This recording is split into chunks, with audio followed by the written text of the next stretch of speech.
विश्व वंदनीय संत सम्राट बंदी छोर सदगुरु श्री कबीर साहब जी, मेरे हृदय मंदिर के आराध्य परम पूज्य गुरुदेव जी, पूजा की योग्य सभी संत समाज में चरण कमलों में सिर झुका के तेरे बार बंदी करता हूँ। बोलिए श्री सदगुरुदेव की जय। सदगुरु श्री कबीर साहब जी पुकार के समझाते हुए और कहते हैं कि सारे संसार के लोग खुशी मना रहे हैं और काय में खुशी मना रहे हैं, बड़े गजब की बात है। कोई गाड़ी खरीद लेते हैं तो खुशी मनाते हैं, कोई मकान बना लेते हैं, कोई कुछ भी कर, कोई खेती खरीद लेते हैं खुशी मनाते हैं, कोई बहुत बड़ा व्यापार कर लेते हैं तो खुशी मनाते हैं। सदगुरुदेव जी पुकार के समझाते हुए कहते भैया वो खुशी का नहीं है, खुशी काय में है कि मन पवित्र हो जाए। जो शराब पीना त्याग दे तब खुशी मनावे वो खुशी है, मांस खाना त्याग दे वो खुशी है, चोरी करना त्याग दे वो खुशी है, विचार करना त्याग दे वो खुशी है ना। राग द्वेष को त्याग करके सबसे अलग हो जाए, विषयों की वासना से काम हो जाए, तब खुशी मनानी चाहिए। लेकिन लोग संसार के बंधनों में खुशी मनाते।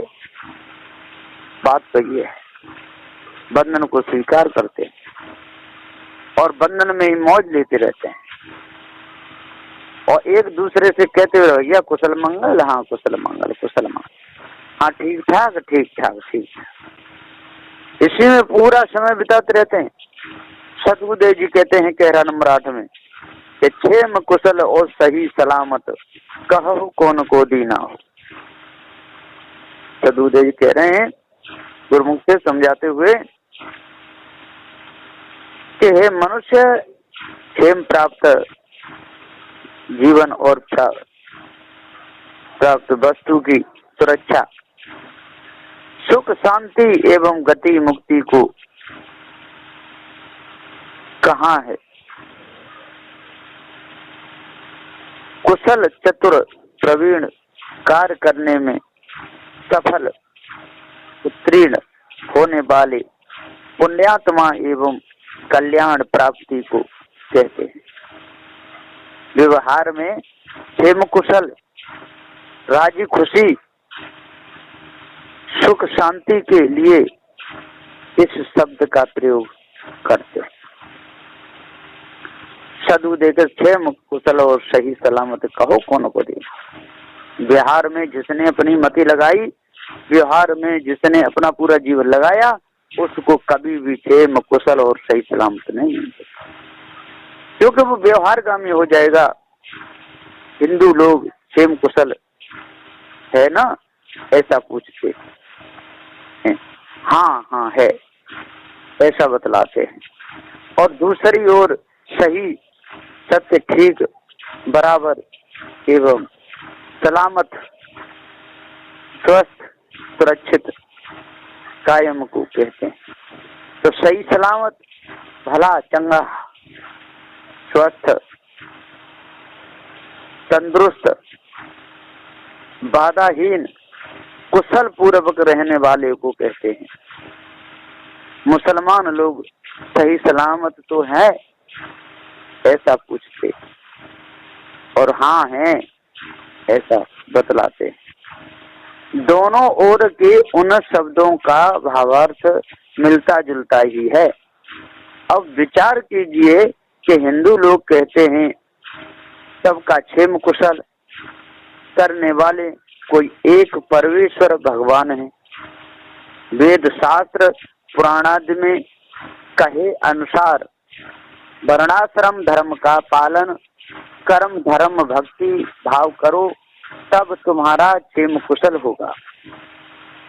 हम भी ग्रह शांति आदि उपाय से तुम्हारा क्षेम कुशल कर देंगे इत्यादि गुरुवा लोग कहते हैं। परंतु ईश्वर ब्रह्म देवी देवता वेद शास्त्र मंत्र पूजा एवं अनेक मत पंथों के भ्रमिक गुरुवा लोगों ने कहो तो भला कौन को और किसको क्षेम कुशल दीना हो। सदगुरुदेव जी कहते हैं किनको क्षेम कुशल कर दिया, उनसे किसको क्षेम कुशल प्राप्त हुआ, किसकी गति मुक्ति हुई, किसका भव बंधन छूटा, किसी का नहीं। जो व्यवहार में फंसेगा, जो व्यवहार गामी हो जाएगा, उसका क्षेम कुशल और सही सलामत तो व्यवहार के हिसाब से ही होगा, है ना। इसलिए सदगुरुदेव जी पुकार के समझाते हुए कहते हैं कि व्यवहार में क्षेम कुशल सही सलामत है ही नहीं, उसमें सुख दुख है। वहाँ तो व्यापार में फायदा हो गया तो क्षेम कुशल सही सलामत, और घाटा पड़ गया तो हाय हाय हाय हाय, यही होता रहता है। विवाह शादी हो गए तो सही सलामत क्षेम कुशल, और नहीं हुआ तो हाय हाय हाय पड़ी है। बच्चा पैदा हो गया तो क्षेम कुशल सही सलामत, और मर गया तो हाय हाय हाय पड़ी है। तो सदगुरुदेव जी कहते हैं कि संसार के व्यवहार में क्षेम कुशल और सही सलामत है ही नहीं, वहाँ पर गति मुक्ति की कोई जगह नहीं है। तो सदगुरुदेव यहाँ पुकार कहते हैं कि इसी प्रकार अल्लाह और कुरान को मानकर चलो, तब तुम्हारा सही सलामत हो जाएगा, ऐसा मुसलमान लोग कहते हैं।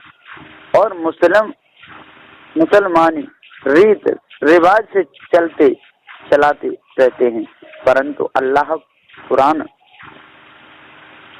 पीर, पैगंबर, काजी, मौलवी इत्यादि को मानकर उसी मजहब में चलने वाले बहुत से लोग रोगी, दुखी, गरीब, दरिद्र, अनेक दोषों में ग्रस्त, सब बातों की कमी होने वाले बहुत से दिखते हैं। तब कहो अल्लाह, खुदा और कुरानाद ने भी सही सलामत किसको कर दिया? कभी कौन किसको सही सलामत कर दे रहे हैं? कोई नहीं कर दे रहे हैं। अतएव मिथ्या वाणी कल्पना की मानंदी भ्रम से हिंदुओं का क्षेम कुशल भी नहीं हो रहा है और मुसलमानों का सही सलामत भी नहीं हो रहा है। इसलिए परख कर दोनों ओर की मिथ्या मानंदी भ्रम धोखे को परित्याग करो। पारखी संतों के शरण सत्संग में लगकर निज चेतन स्वरूप का पाखंड बोध, जो पाखंड है उसको त्याग दो और पारख बोध प्राप्त करो एवं समस्त जड़ाध्यासों को मिटाओ, तभी तुम्हारा क्षेम कुशल व सही सलामत रूप सुगति जीवन का कल्याण मुक्ति प्राप्त होगी। बंदी छोड़ सदगुरु श्री कबीर साहब जी पारख बोध देकर सर्व भाव बंधनों से छुड़ाकर मुक्त कर देंगे। अतः उन्हीं से पारख बोध प्राप्त करो। जो वर्तमान में जो पारखी संत हैं वो आदि गुरु सदगुरु श्री कबीर साहब जी तो अपने सारे बंधनों को त्याग करके मुक्त हो गए। आज वर्तमान में जो कबीर देव हैं वो पारखी संत हैं अथवा माता पिता स्त्री पुत्र परिवार देह के संबंधी जनों ने एवं पांचों विषयों के भोग विलास ऐसा आराम सुख संपत्ति आदि सांसारिक प्रपंचों में क्षेम कुशल और सही सलामत रूप सदा संतोष सुगति मुक्ति हुई कहो तो भला किसको दिया? हुआ देते हैं, किसी को नहीं देते हैं। वे सब अपना अपना स्वार्थ सिद्ध करते हुए जीवों को आवागमन में फंसाए रखते हैं। स्त्री भोग शक्ति भी 84 योनियों में ले जाने का मूल कारण है। उससे किसी का हित कल्याण नहीं हुआ और भी नहीं होगा। इसलिए विवेक वैराग्य की शक्ति से विषया शक्ति को परित्याग करो। हिंदू मुसलमान दोनों का मिथ्या पक्ष और स्त्री को आसक्ति संबंध, इन तीनों को परित्याग करके निश्चित तन स्वरूप के पारक बोध से अपना जीवन कल्याण कर लो। और जब तक अपने आप को नहीं जानोगे, धोखे में समय बिताते रहोगे, और तब तक आपको न क्षेम मिलेगा न कुशल मिलेगा। और फिर संसार के व्यवहार में क्षेम कुशल तो है ही नहीं। जो ज्ञान के प्रकाश में जो व्यवहार किया जाता है उसमें बंधन नहीं है, और ज्ञान के प्रकाश में यदि नहीं किया और व्यवहार कोई महत्व पूरा दे दिया तो परमार्थ में वो सफल नहीं हो पाएगा। व्यवहार को सही रखने वाला, व्यवहार में दौड़ने वाला, व्यवहार को सब कुछ समझने वाले का कभी न कल्याण हुआ है और न होगा। तो सदगुरुदेव जी कहते तो व्यवहार तो व्यवहार है, व्यवहार तो कहीं किधर भी खींचेंगे। तो अब जो तंगड़ा पड़े उधर को खींच लेगा। जो ज्यादा पैसे वाला वक्त है वो ब्याह शादी में अपने बेटा की तरफ खींच लेगा, ब्याह शादी करने के लिए। हमारे बेटा की शादी है, चलो महात्मा जी, और गरीब होगा बेचारा रह जाएगा। तो सदगुरुदेव जी पुकार के समझाते हुए कहते इसलिए साधु को व्यवहार में मौज नहीं लेनी चाहिए, है ना, ज्ञान के प्रकाश में व्यवहार करना चाहिए, तो उसका परमार्थ सिद्ध हो जाएगा, है ना। विवेक विचार से हर समय काम देगा, विवेक विचार से हर समय रहेगा तो एकदम काम बन जाएगा। जो लोग कहते हैं जिसका व्यवहार सही है उसका परमार्थ सही है, ये उनकी बहुत बड़ी भूल है। जिसका व्यवहार सही उसका परमार्थ सही हो ही नहीं सकता, क्योंकि उसको तो लोग पतंग की तरह खींचते रहेंगे, सारे संसार में दौड़ाते रहेंगे। कोई कहीं खींचेगा, कोई कहीं खींचेगा, कोई ब्याह में, कोई शादी में, कोई कथा में, कोई रामायण में, कोई भागवत में, चारों ओर उसके चिंधरी चिंधरा उड़ जाएंगे। वो कभी भी सफल हो ही नहीं सकता है ज्ञान बोध विचार में, त्याग वैराग में। इसलिए साधु को प्रथम पुरुषार्थ करना चाहिए और परमार्थ को महत्व देना चाहिए, व्यवहार को दूसरे नंबर पर रखना चाहिए। पहले नंबर पर ज्ञान बोध विचार त्याग वैराग, त्याग वैराग ही साधु का भूषण है। प्रथम नंबर पर त्याग वैराग है, दूसरे नंबर पर और ये व्यवहार है। और सो त्याग वैराग में समाता हुआ जो व्यवहार हो उसी व्यवहार को करे। उससे जो अधिक व्यवहार करेगा तो संसार का गुलाम बन जाएगा और संसार उसे कभी भी सुख से नहीं बैठने देगा।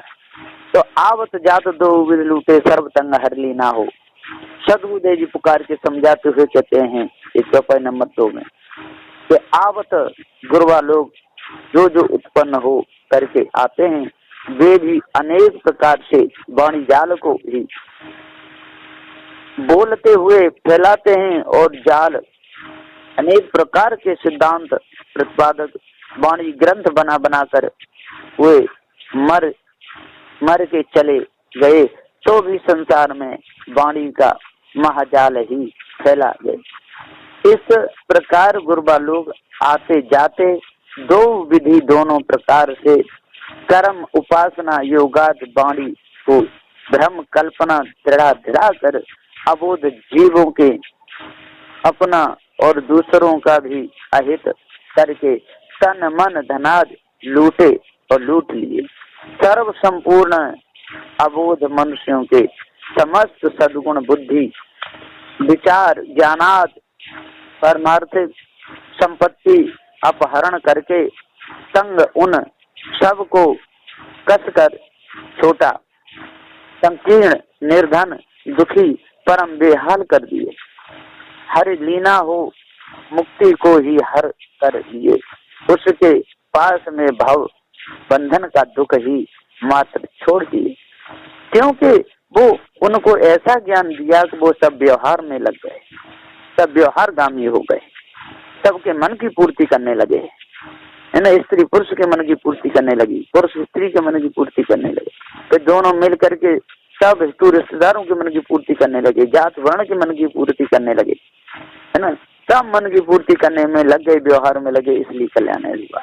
अब जो गुरुबा लोग वर्तमान में मौजूद हैं वे भी कभी भक्तों के यहाँ ग्राम नगर कस्बा में आते हैं, तब अनेक प्रकार के स्वांग ढोंग दिखलाकर शास्त्र पुराणादि की वाणी पढ़कर सुना करके भेंट पूजा दान दक्षिणा भोज भंडार करा लेते हैं और जाते समय में भी विदाई के नाम से बहुत कुछ धन संपत्ति हड़प लेते हैं।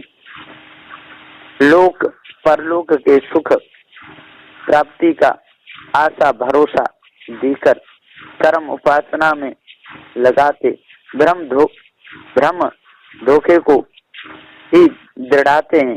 इस प्रकार आते जाते दोनों बार विधि पूर्वक अबोध जीवों को खूब लूटे और भी लूट ही रहे हैं।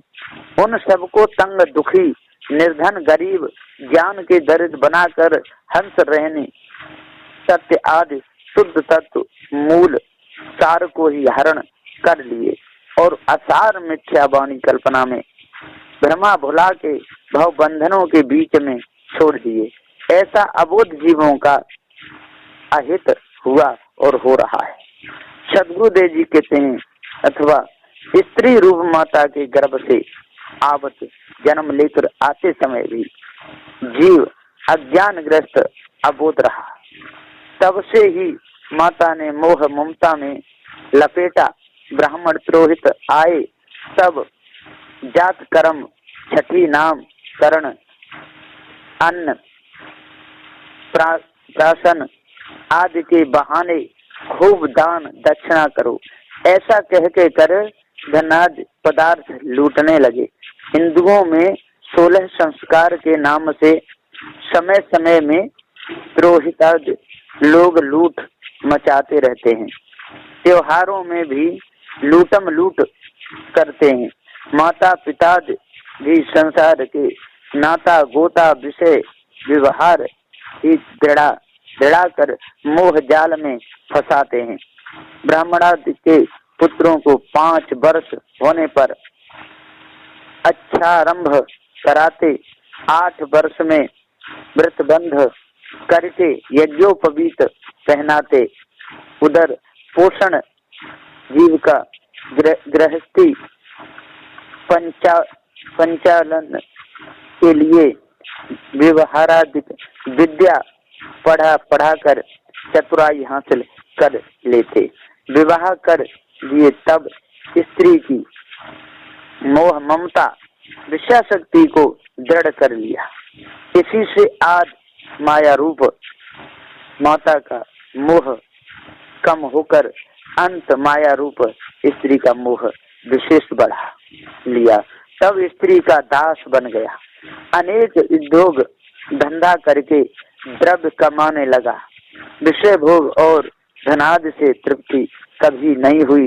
इसी प्रकार विषय भोगते भोगते संसार प्रपंच करते करते कोई बूढ़े होकर और कोई बीच में ही मर गए। इंद्रियां शिथिल होने पर भी इच्छा वासनाएं कम नहीं हुई और भी अधिक आसक्ति अध्यास को लेकर देह छोड़ करके अध्यासी बद्ध जीव पुनः गर्भवास को चला गया। तब जात मरने पर भी ब्राह्मण लोग उसके अंत्येष्टि क्रियाक्रम कराने और दान दक्षिणा लेने के लिए चले आए। इस तरह जन्मते मरते दोनों समय में भी ब्राह्मणों ने विधि पूर्वक धन लूट लिया। स्त्री ने भी उसके बुद्धि विचार आदि सद्गुणों को दोनों ओर से लूट लिया। मनुष्य जीवन के सर्वस्व सत्यादि सर्व सद्गुणों को भी उन लोगों ने पूरा हरण कर लिया। सब प्रकार से कस कर संग महानिर्धन दुखी बना कर 84 योनियों में डाल दिया। बिना पारख हानि और खानी और बाणी दोनों ओर फंसकर जीव आवागमन में बड़ा दुख भोग रहा है। अतः जिज्ञासु जनों को यथार्थ भेद समझकर उन दोनों ओर की मोह ममता आसक्ति को सर्वथा परित्याग करके अपना जीवन कल्याण करने की ओर लगना चाहिए। और जब तक हम जीवन कल्याण की ओर नहीं लगेंगे, इस धोखे में ही अपने समय को बर्बाद करते रहेंगे, तब तक हमको कुछ भी नहीं मिलेगा। ये ईश ब्रह्म परमात्मा देवी देवताओं की कल्पना में हमारा पूरा समय चला जाएगा। ईश बेल पत्थर मूर्तियों को पूजते पूजते हमारा समय चला जाएगा। शंख माला घंटा बजाते बजाते हमारा समय चला जाएगा। मन को विषयों में लगाते लगाते, है ना, बकरे मेढ़ा बकरों को काट काट करके चढ़ाते चढ़ाते, मांस खाते, शराब पीते, उल्टे सीधे कर्म करते करते हमारा समय बीत जाएगा। सदगुरुदेव जी पुकार के समझाते हुए कहते हैं कि हे भाई ज्ञानी हो, हे विद्वान हो, 4 वेद 6 7 18 पुराणों के ज्ञाता हो, जपी तपी सन्यासी हो, जब तक आप लोगों के अंदर के विवेक विचार रूपी फाटक नहीं खुलेंगे, नेत्र नहीं खुलेंगे विचार रूपी, तब तक आपका अंतःकरण और दूसरे उपाय से कभी भी निर्मल नहीं होगा। चाहे आप कितने भी बार कथा रामायण भागवत ऊंचे ऊंचे मंच पर बैठ करके पढ़ते रहो, उससे जरा भी लाभ मिलने वाला नहीं है। यदि आज पार की सदगुरुदेव की शरण में यदि लगोगे, सदगुरु श्री कबीर साहब के सदग्रंथ बीज को यदि मन लगा करके पढ़ोगे, तो अज्ञान रूपी पर्दा, विषय वासना रूपी पर्दा आपका हट जाएगा। इसलिए जल्दी से जल्दी अपने आप को जानो और अष्ट महासयों को धारण करो, तब आपको शांति मिलेगी और उपाय से मिलने वाली नहीं है। बस इन्हीं वचनों के साथ में मैं अपनी वाणी को विराम देता हूँ। बोलिए श्री सदगुरुदेव की जय।